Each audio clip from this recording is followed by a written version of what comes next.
Can you introduce yourself for me, please? Hi, I'm Helen Griffiths. I'm from Aston University, where I'm the Dean of the School of Life and Health Sciences. Well, thanks for joining the new Optimists Forum on Food. You were, in your introduction, talking about something that really caught my imagination, which is to do with food, how we feed ourselves and ageing. Okay, so if I can expand on that a little bit.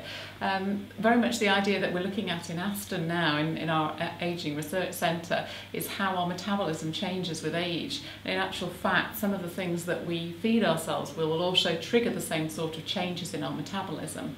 So as we increase our fat intake, as we increase our refined carbohydrate intake, so lots of those sugary, lovely donuts that look so appealing on the shelves, those are the sort of things that are actually driving our metabolic profile much more into an ageing profile. And instead of young blood vessels being the sort of things that will enable us to be powerful and run and things like that, our blood vessels become much less elastic, and they'll become much more like an old person's blood vessel, and that is very much driven by diet. So there is a real significant issue here, I think, in terms of the food that we have available to us at the moment, the sort of choices people make in terms of the diet that they have. Maybe they don't have choices. There is a question about whether they really do have choices. Is it the cost of food that actually drives people to have perhaps some of these products that are less healthy?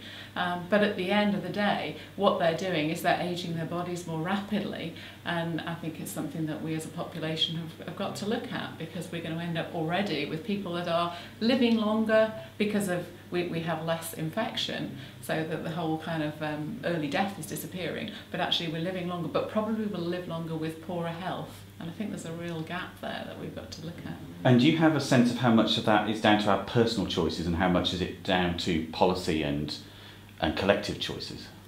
Well, I mean, we were just discussing that in terms of education, and actually whether this is really choice, because does everybody have that knowledge in order to be able to make the right choices? Do they actually have the knowledge about even how to prepare food in a way that's quick? Because people want fast food now. Fast food, is the only fast food the stuff that you can buy in a ready-made pack? Well, no, it's not. You can make a really nice, nutritious meal out of fresh fruit and vegetables without actually having to get it straight from a pack. But there's an education, there's a skill set there that I think that we perhaps, in our focus for league tables, we've lost some of those skills through our kids as they're growing up. Lovely, thank you very much. I hope you're enjoying it. I am very much so. Thank you very much indeed.